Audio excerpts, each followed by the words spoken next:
Harold Iman, vous êtes notre spécialiste géopolitique. Est-ce que la fermeture de ces ambassades reflète un risque imminent?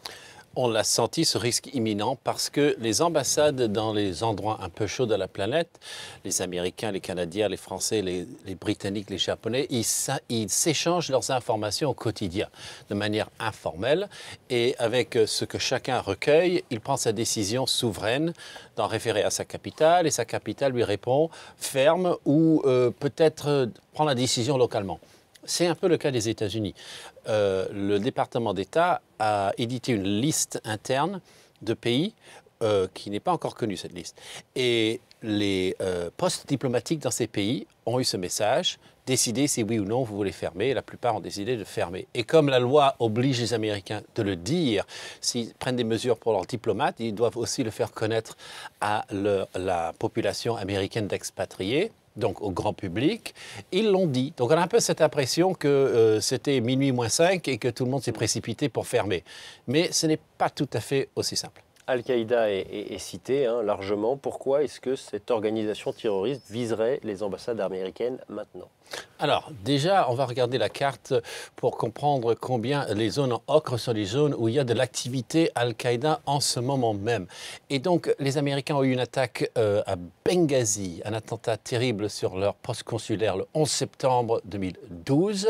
En Tunisie, il y a aussi eu un mort autour de la mission diplomatique américaine. En Afghanistan, il y a des bombes tous les jours. Au Pakistan, les Américains sont visés, mais le reste de la population aussi. Alors, pourquoi maintenant il y a un autre contexte, c'est que Barack Obama reçoit en ce moment même le président du Yémen pour lui remettre des prisonniers, enfin éventuellement, des prisonniers de Guantanamo qui seraient yéménites, qui seraient donc, eux, liés à Al-Qaïda. Donc Al-Qaïda ne peut pas souffrir que le président yéménite ramène dans ses bagages des membres d'Al-Qaïda pour les coffrer. Donc ça aussi, c'est quelque chose que Al-Qaïda ne peut pas supporter. En plus que les États-Unis n'arrêtent pas de faire des actions avec des drones armés contre les éléments d'Al-Qaïda au Yémen, qui sont, eux, très implantés dans ce pays. Dans tout le sud du Yémen, ils tiennent des districts entiers et l'armée yéménite et les drones américains essaient de les en déloger. La France au Yémen, ça représente quoi? La France au Yémen, c'est 600 expatriés et peut-être encore quelques randonneurs irresponsables dans le contexte actuel. Et ça fait déjà un mois que, là, vous voyez le site web des conseils aux voyageurs du Quai d'Orsay, diplomatie.gouv.fr.